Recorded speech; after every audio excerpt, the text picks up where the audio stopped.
நீங்க எப்போதாவது உங்கள் சமையலறையில சாதாரணமா நிக்கும்போது அந்த சமையல் எண்ணெயை உற்று கவனிச்சிருக்கீங்களா? அதாவது காலையில நீங்க ரொம்ப விரும்பி குடிக்கிற டீல போடுற சர்க்கரையை கூட பாருங்க. ம் ஆமா. அது ரொம்ப பளிச்சுன்னு ஒரு சின்ன தூசி, கசடு கூட இல்லாம இருக்கும். சரியா சொன்னீங்க. அது அவ்வளவு சுத்தமா இருக்குயா. இத நாம பெருசா எடுத்துக்கிறது இல்ல. ஆனா உங்களை அறியாமலேயே ஒரு பிரம்மாண்டமான பொறியியல் அற்புதத்தோட இறுதி முடிவை நீங்க தினமும் அனுபவிச்சுட்டு இருக்கீங்க. உண்மைதான். அந்த தூய்மைக்கு பின்னாடி தொழிற்சாலைகள்ல இயங்குற ஒரு மாபெரும் தொழில்நுட்பம் இருக்கு. நெறைய பேருக்கு அது தெரியறதில்ல. கண்டிப்பா. இன்னைக்கு அந்த தொழில்நுட்பத்தை பத்தின ஒரு ஆழமான அலசல் தான் நம்ம பண்ண போறோம். நேர்களே, உங்களை இந்த சுவாரஸ்யமான தேடலுக்கு நான் உற்சாகமா வரவேற்கிறேன். ம் இது ரொம்பவே சுவாரஸ்யமான ஒரு டாபிக். ஆமா. இன்னைக்கு நம்ம அலச போற தகவல்கள் அபிமார்ட் ப்ராசஸ் டெக்னாலஜிஸ் வழங்கிய பல்ஸ் ஜெட் கேண்டில் ஃபில்டர் அப்படிங்கிற ஒரு நுட்பமான தொழில்நுட்ப ஆவணத்துல இருந்து எடுத்திருக்கோம். ஆமா. அந்த டாக்குமெண்ட்ல இந்த ஃபில்டர் பத்தி ரொம்பவே விரிவா நுட்பமா பேசியிருக்காங்க. ஒரு பெரிய அளவிலான திரவத்தை எப்படி மிகச் சுத்தமா வடிகட்டுறதுன்னு தெளிவா இருக்கு. சரி, இத கொஞ்சம் விரிவா பார்ப்போம். எனக்கு இதுல முதல்ல உறுத்துன விஷயமே இந்த பேர் தான், கேண்டில் ஃபில்டர். நெறைய பேருக்கு இந்த பேர் மேல ஒரு சந்தேகம் வரும். அதாவது இது ஆவணத்துல படிச்ச உடனே எனக்கு ஒரு வேடிக்கையான சந்தேகம் வந்துருச்சு. தொழிற்சாலையில நடக்கிற பிரம்மாண்டமான வடிகட்டுதலுக்கும் மெழுகுவர்த்திக்கும் என்ன சம்பந்தம்? இது என்ன மெழுகால செஞ்சதா இல்ல எரியக்கூடிய ஒன்றா? அடா இல்லவே இல்ல. மெழுகுக்கும் இதுக்கும் எந்த சம்பந்தமும் கிடையாது. இது முற்றிலும் அதோட வடிவத்தை வச்சு வந்த பெயர். ஓ, வடிவத்தை வச்சா அது பார்க்க எப்படி இருக்கும்? இந்த ஃபில்டர்கள் பாத்தீங்கன்னா ரொம்ப நீளமா உருளையா ஒரு பெரிய டேங்குக்குள்ள செங்குத்தா தொங்க விட்டிருப்பாங்க. சரி. அது பார்க்கிறதுக்கு அப்படியே ஒரு பிரம்மாண்டமான மெழுகுவர்த்தி மாதிரி தோற்றம் அளிக்கும். அதனாலதான் இதுக்கு கேண்டில் ஃபில்டர்னு பெயர். அப்போ இது வெறும் பேருக்காக மட்டும்தான் இல்லையா? ஆமா ஆமா. அடிப்படையில பாத்தீங்கன்னா இது சம விட்டம் கொண்ட குழாய்களால் ஆனது. இங்கிலீஷ்ல ஈக்வி டயமீட்டர் பைப்ஸ்னு சொல்லுவாங்க. Equi diameter pipes. இதுல வெறும் குழாய்கள் மட்டும் இல்லாம பாலிப்ரோபிலீன், பாலியஸ்டர், நைலான் அல்லது பிவிடிஎஃப் மாதிரியான பிரத்யேக பொருட்களால் ஆன ஃபில்டர் ஹோஸ்கள் பயன்படுத்துறாங்க. ஒரு நிமிஷம், கொஞ்சம் பொறுங்க. பாலிப்ரோபிலீன், நைலான், பிவிடிஎஃப் அப்படின்னு பல பெயர்களை சொல்றீங்களே, எதற்காக இத்தனை வகையான பிளாஸ்டிக் துணிகள்? ஏதோ ஒரு சாதாரண துணியை பயன்படுத்தினா என்ன? அங்கதான் இந்த தொழில்நுட்பத்தோட வீச்சு இருக்கு. நம்ம எந்த வகையான திரவத்தை வடிகட்ட போறோம் அப்படிங்கறத பொறுத்து தான் இந்த துணிகளை தேர்ந்தெடுப்பாங்க. ஓ, அப்போ தேவைக்கேற்ப மாத்திக்கலாமா? கண்டிப்பா. இப்போ உதாரணத்துக்கு சமையல் எண்ணெய் அல்லது சர்க்கரை பாகு போன்ற உணவு சம்பந்தப்பட்ட பொருட்களுக்கு நைலான் அல்லது பாலியஸ்டர் போதுமானதா இருக்கலாம். சரி. அப்போ மத்த ரசாயனங்களுக்கு? பல ரசாயன தொழிற்சாலைகள்ல கொதிக்கிற நிலையில உள்ள இரும்பையே உருக்கக்கூடிய கடுமையான அமிலங்களை வடிகட்ட வேண்டியிருக்கும். அங்க சாதாரண பிளாஸ்டிக்க பயன்படுத்தினா உடனே உருகிடும். ஆமா, அது சாத்தியமில்ல. அந்த மாதிரியான இடங்கள்ல தான் பிவிடிஎஃப் மாதிரியான மிக அதிக எதிர்ப்பு திறன் கொண்ட பாலிமர்கள் தேவைப்படுது. புரியுது. அப்போ இந்த இயந்திரம் பலவிதமான வேலைகளுக்கு தன்னை மாத்திக்கொள்ளும் திறன் கொண்டது. ஆனா எனக்கு இன்னொரு விஷயம் பிடிபடல. என்னது கேளுங்க. இது வெறும் ஒரு பாலிமர் துணியை சுற்றிய பிளாஸ்டிக் குழாய் தானா? ஒரு குழாயின் மேல துணியை சுத்துனா அது எப்படி அந்த அளவுக்கு துல்லியமா வடிகட்ட முடியும்? இதுல ஆச்சரியப்பட வைக்கும் விஷயம் என்னவென்றால் இந்த குழாய்களோட அமைப்பு நீங்க நினைக்கிற மாதிரி சாதாரணமான வழுவழுப்பான உருளை வடிவம் கிடையாது. வேற எப்படி இருக்கும்? ஆவணங்களை உற்று கவனிச்சா ஒரு விஷயம் புரியும். இதோட தனித்துவமான குறுக்குவெட்டு, அதாவது கிராஸ் செக்ஷன் மற்றும் நெளிவான வெளிப்புற வடிவம் தான் இதோட மிகப்பெரிய ரகசியமே. நெளிவான வெளிப்புறமா? ஆமா. இந்த குழாயோட வெளிப்புறம் தட்டையா இல்லாம மேடும் பள்ளமா நீளமான குழிவான பகுதிகளை கொண்டிருக்கும்.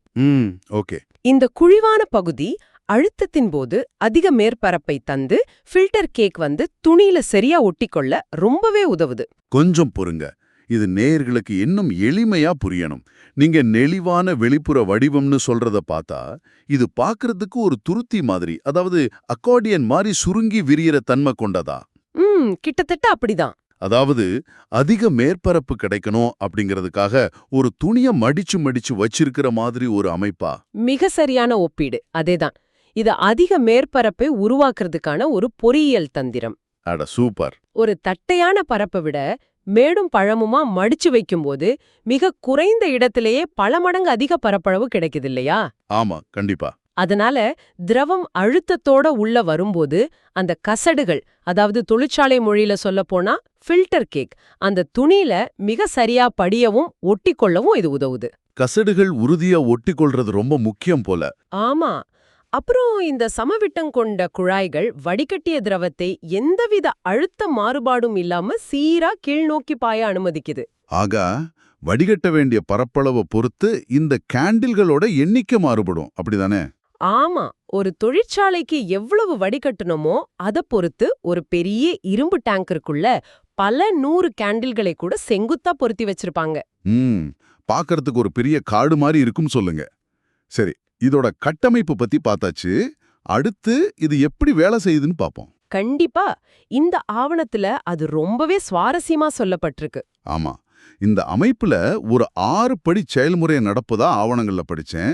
ஏதோ ஒரு பிரம்மாண்டமான சிம்பொனி இசைப்பது போல நடக்குதானே. அந்த 6 படிகள் என்னென்ன கொஞ்சம் விலாவாரியா சொல்லுங்களேன். நிச்சயமா. இத தர்க்க ரீதியா புரிஞ்சுக்கலாம். இந்த 6 படிகளும் எந்திரத்தன்மையா இல்லாம மிக துல்லியமா நடக்கும். முதல் படி நிரப்புதல், அதாவது ஃபில்லிங். சரி, முதல்ல திரவத்தை உள்ள அனுப்புறாங்க. ஆமா, வடிகட்ட வேண்டிய கசடுகள் நிறைந்த அந்த அசுத்தமான திரவத்தை கேண்டில்கள் தொங்கவிடப்பட்டிருக்க அந்த மூடிய டேங்குக்குள்ள செலுத்துவாங்க. சரியா, சுத்தமான திரவன் டேங்குக்குள்ள வந்துருச்சு. அடுத்து என்ன? மோட்டார் ஆன் பண்ணி நேரா வடிகட்ட தொடங்கிடலாமா? இல்ல, அங்கதான் பலரும் தவறு செய்வாங்க. 2வது படி ரொம்ப முக்கியமானது. முன்பூச்சு, அதாவது ப்ரீ கோட்டிங்னு சொல்லுவாங்க. ப்ரீ கோட்டிங் அப்படின்னா என்ன? இத செய்யாம நேரடியா வடிகட்ட தொடங்குனா திரவத்துல உள்ள பிசுபிசுப்பான கசடுகள் ஃபில்டர் துணியோட துளைகளை நிரந்தரமா அடைச்சுக்கும். ஓ, துணிய பாழாய்க்குமா? ஆமா, சில நிமிஷத்திலேயே இயந்திரம் செயலிழந்துடும். அதனால வடிகட்ட உதவுற ஒரு பொருளை, ஒரு வகையான தூள்னு வச்சுக்கோங்க, அத முதல்ல சுத்தமான திரவத்தோட சேர்த்து உள்ள செலுத்துவாங்க. சரி. அந்த தூள் மெதுவா சென்று துணியின் மேல ஒரு லேசான அடுக்க உருவாக்கும். இந்த அடுக்கு தான் உண்மையான வடிகட்டும் வேலையை செய்ய போகுது. துணி வெறும் சப்போர்ட் மட்டும்தான். ஓ, எனக்கு புரியுது. இங்க நான் இப்படி ஒப்பிட்டு பார்க்கறேன், அப்ப நேயர்களுக்கும் சுலபமா புரியும். நம்ம வீட்ல ஒரு கேக் பேக் செய்வதற்கு முன்னாடி பாத்திரத்துல அப்படியே மாவு ஊட்டிட மாட்டோம். ஆமா, ஊத்த மாட்டோம். முதல்ல கொஞ்சம் வெண்ணெய் தடவி மேல கொஞ்சம் மாவு தூவி ஒரு கோட்டிங் கொடுப்போம் இல்லையா? அப்போதான் கேக் பாத்திரத்துல நிரந்தரமா ஒட்டிக்காம சுலபமா வெளியே வரும். மிக சிறப்பான ஒப்பீடு. இந்த முன்பூச்சு அப்படிங்கிறதும் அதே போல வடிகட்டும் பொருள் துணியில நிரந்தரமா ஒட்டிக்காம இருக்க ஒரு தடுப்பு அடுக்கு மாதிரி செயல்படுது, சரியா? அதேதான் தத்துவம். அந்த முன்பூச்சு உருவான பிறகுதான் 3வது படி தொடங்கும், அதாவது வடிகட்டுதல், ஃபில்ட்ரேஷன். இப்போ அந்த அசுத்தமான திரவம் உள்ளே வரும். ஆமா, அழுத்தத்தோட வரும் திரவம் இந்த அடுக்கை தாண்டி போகும். கசடுகள் எல்லாம் வெளியே தங்கிட தூய்மையான திரவம் கேண்டிலின் மையப்பகுதிக்கு சென்று வெளியே எடுக்கப்படும். ஆச்சரியமா இருக்கு. அப்போ அந்த கேண்டில்களை சுற்றி கசடுகள் ஒரு சுவர் மாதிரி வளர்ந்து கொண்டே இருக்கும். சரி, வடிகட்டியாச்சு, சுத்தமான திரவமும் கிடைச்சிடுச்சு. அப்போ 4வது படி என்ன? கசடுகளை அப்படியே தூக்கி வீசிட வேண்டியதானே? அது அவ்வளோ சுலபம் இல்ல. அங்கதான் 4வது படியான கேக் சலவை, அதாவது கேக் வாஷிங் வருது. கேக் வாஷிங்கா? அத கழுவுவாங்களா? ஆமா, தங்கியிருக்கிற கேக் வழியே ஒரு சுத்தமான திரவத்தையோ இல்ல சால்வெண்ட்டையோ தொடர்ந்து செலுத்தி கழுவாங்க. ஓ, இது எதுக்காக? சில சமயம் நாம வடிகட்டுறது பல லட்சம் மதிப்புள்ள ரசாயனங்களா இருக்கலாம். கசடியில கொஞ்சம் திரவம் ஒட்டியிருந்தா கூட பெரிய நஷ்டம். இல்லனா அது ஆபத்தான ரசாயனமா இருக்கலாம். ஆமா, ஆபத்தானது அப்படியே வெளியே விட்டா சுற்றுச்சூழலுக்கு கேடு. அதாவது ஒரு சொட்டு கூட வீழாக கூடாது, அதே சமயம் ஆபத்தானதை அலசி எடுக்கணும். சரி, அடுத்து 5வது படி கேக் உலர்த்துதல், கேக் ட்ரையிங். கழுவப்பட்ட கசடை இப்போ சகதி மாதிரி ஈரமா இருக்கும். ஆமா, ஈரமா இருந்தா கையாள்வது கடினம். அதனால அந்த மூடிய டேங்கருக்குள்ள காற்று, நைட்ரஜன் அல்லது நீராவி செலுத்தி அதை உலர்த்துவாங்க. ஒரு நிமிஷம், காற்றோ நீராவியோ செலுத்துறது புரியுது. அதென்ன நைட்ரஜன்? நைட்ரஜனை ஏன் பயன்படுத்தணும்? அது ஒரு முக்கியமான பாதுகாப்பு அம்சம். எரியக்கூடிய பெட்ரோகெமிக்கல் ரசாயனங்கள்னு வச்சுக்கோங்க. அங்க காற்று செலுத்தினா காற்றில் உள்ள ஆக்சிஜன் சேர்ந்து பெரிய வெடி விபத்தையே ஏற்படுத்திடும். அடக்கடவுளே! அதனாலதான் ஆக்சிஜன் இல்லாத நைட்ரஜன் வாயுவை செலுத்தி பாதுகாப்பா உலர்த்துவாங்க. ஆக பாதுகாப்புலயும் ரொம்ப கவனமா இருக்காங்க. சரி, இறுதியா அந்த காய்ந்த கசடை எப்படி வெளியே எடுக்கிறாங்க? யாராவது மனிதர்கள் உள்ள இறங்கி சுரண்டி எடுக்கணுமா? அது ரொம்ப ஆபத்தாச்சே. அதுதான் இல்ல. 6வது படி ரொம்பவே ஸ்பெஷல். கேக் வெளியேற்றம், அதாவது கேக் டிஸ்சார்ஜ்.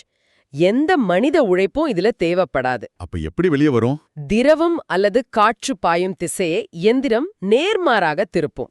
அதாவது ரிவர்ஸ் டைரக்ஷன்ல ஒரு பல்ஸ் மாதிரி திடீர்னு காற்று செலுத்துவாங்க. கொஞ்சம் பொறுங்க. உள்ளே இருந்து காற்றை வெளியே தள்ளுனா அந்த டேங்குக்குள்ள ஒரு பெரிய தூசி புயலே உருவாகிடாதா?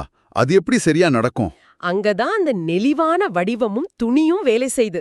காத்து பல்ஸாக வரும்போது துணி சற்றே விரிவடைந்து அதிரூறும். வெளியே ஒட்டியிருந்த காய்ந்த கேக் ஒரு முட்டை ஓடு உடையிற மாதிரி உடைஞ்சு கீழே விழுந்துரும். ஓ, தூசி வெளியே போகாது. ஆமா, முழுவதும் மூடிய அமைப்புங்கிறதால அனைத்தும் டேங்கின் அடியிலேயே சேகரமாயிடும். இது ஒரு அட்டகாசமான ஐடியா. அதாவது நம்ம வீட்ல வேக்யூம் கிளீனர்ல காத்த உறிஞ்சி குப்பையை சேர்ப்போம். ஒருவேளை அடைச்சுக்கிட்டா மோட்டாரை மாத்தி காத்த பின்னோக்கி செலுத்தி குப்பையை வெளியே தள்ளுவோம்ல. ஆமா, அதே மாதிரிதான். அது போலவே எந்த மனித உழைப்பும் இல்லாம இந்த இயந்திரமே தன்னைத்தானே சுத்தம் செஞ்சுக்குது. ரொம்ப அருமை. நீங்க சொல்றது சரிதான். இது தொடர்ந்து தடங்கலின்றி நடந்து கொண்டே இருக்கும். சுவாரஸ்யமா இருக்கு. சரி, இப்போ முதலிய பகுதியில இதோட கட்டமைப்பு, செயல்முறை எல்லாம் பார்த்தாச்சு. அடுத்து இதோட சிறப்பம்சங்கள் பத்தி பேசுவோம். கண்டிப்பா. ஒரு தொழிற்சாலை ஏன் பல கோடிகளை இந்த ஃபில்டர்ல முதலீடு செய்யணும்? இது நடைமுறையில எந்த அளவுக்கு லாபகரமானது? இத ஒரு பெரிய பொருளாதார கண்ணோட்டத்துல பார்த்தோம்னா இதோட நன்மைகள் அதிகம். முதலாவதா, இது ஒரு மேற்பரப்பு வடிகட்டுதல் தொழில்நுட்பம். அதாவது சர்ஃபேஸ் ஃபில்ட்ரேஷன் டெக்னாலஜி. மேற்பரப்பு வடிகட்டுதலா? அப்படி என்றால் மற்ற வடிகட்டுதல்கள் எப்படி இருக்கும்? பொதுவா டெப்த் ஃபில்ட்ரேஷன் ஒன்னு இருக்கு. அதுல கசடுகள் துணியின் உள்ளே ஆழமா சிக்கிக்கும். ஆனா இங்க நாம சொன்ன அந்த முன்போச்சு காரணமா கசடுகள் மேற்பரப்பிலே தங்கிடுது. ஓ, அப்போ துணி வீணாகாது. ஆமா, இதனால ஃபில்டர் துணியோட ஆயுள் பல மடங்கு அதிகரிக்குது. அடிக்கடி ஃபில்டரை மாத்த தேவையில்லை. இது பட்ஜெட்டுக்கு ரொம்ப ஏற்றது. பாக்கெட் ஃப்ரெண்ட்லின்னு சொல்லலாம். ரொம்ப நல்ல விஷயம். வேற என்ன பலம் இருக்கு இதுல?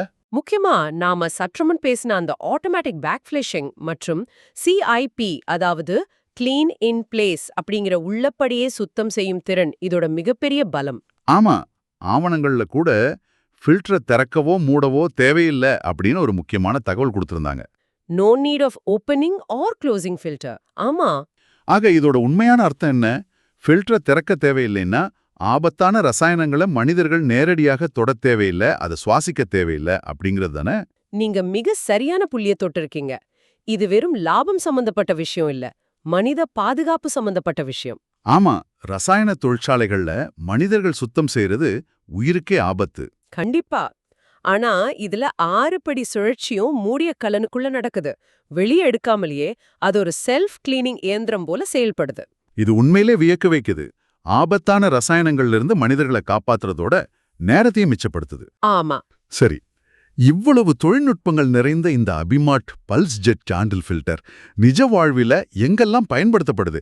ஆவணங்கள்ல என்ன சொல்றாங்க? இதோட பயன்பாடு பாத்தீங்கன்னா மிக அகலமானது. உணவும் பானங்களும், அதாவது ஃபுட் அண்ட் பெவரேஜஸ் தயாரிக்கிற துறையில இது முக்கிய பங்காற்றுது. ஓ, உணவுப் பொருட்கள்லையா? ஆமா, சர்க்கரை வடிகட்டுதல், சமையல் எண்ணெய் தூய்மையாக்கல் போன்ற சாதாரண பயன்பாடுகள்ல இருந்து இது ஆரம்பிக்குது. சரி, வேற எந்த துறைகள்ல பயன்படுத்துறாங்க? மறுபுறம் பாத்தீங்கன்னா பெட்ரோகெமிக்கல், வினையோக்கி மீட்பு, அதாவது கேட்டலிஸ்ட் ரெக்கவரி மாதிரி கடினமான துறைகள்லயும் இதுதான் ஹீரோ. அப்படியா?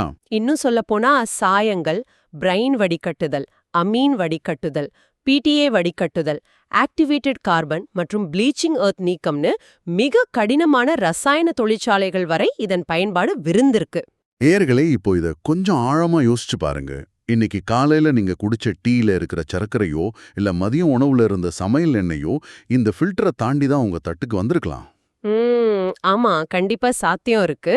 ஒரே தொழில்நுட்பம் எப்படி மென்மையான உணவுப் பொருட்களையும் கையாளுது, அதே நேரம் ஆபத்தான பெட்ரோகெமிக்கல்களையும் கையாளுதுங்கிறது வியப்புக்குரியது. ஒரு பக்கம் இனிப்பான சர்க்கரை, இன்னொரு பக்கம் நச்சுத்தன்மை கொண்ட சாயம். அதுதான் இந்த தொழில்நுட்பத்தோட பல்துறை திறன், அதாவது வெர்சட்டாலிட்டின்னு சொல்வாங்க. அந்த பாலிமர் துணியை தேவைக்கேற்ப மாத்திக்கொள்ளும் வசதி இருக்கிறதால தான் இது சாத்தியமாகுது. என்ன ஒரு அருமையான பயணம்! இது ஒரு சாதாரண தொழில்நுட்ப குறிப்புன்னு நினைச்சேன். ஆனா இது எவ்வளவு ஆழமான விஷயங்களை வச்சிருக்கு. உண்மைதான். இது வெறும் இரும்பும் பிளாஸ்டிக்கும் இல்ல, மனித மூளை சிந்திச்ச ஒரு கூர்மையான தந்திரம். சரி, இன்னைக்கு நாம கத்துக்கிட்ட விஷயங்களை சுருக்கமா பார்ப்போம்.